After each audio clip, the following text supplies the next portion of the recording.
You ask Tiger to solve. This deals with linear equations with one unknown.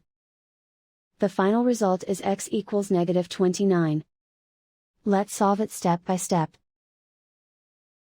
Simplify the expression. Expand the parentheses.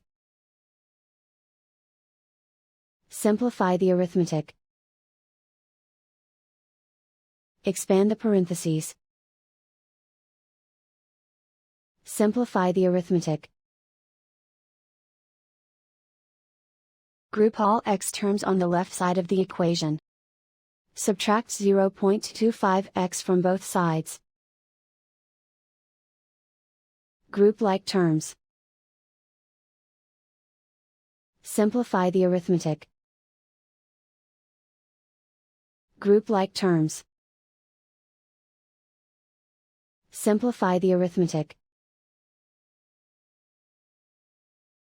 Group all constants on the right side of the equation. Subtract 1.4 from both sides.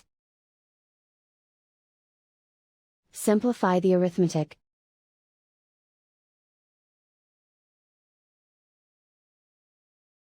Isolate the x. Divide both sides by 0.1. Simplify the arithmetic.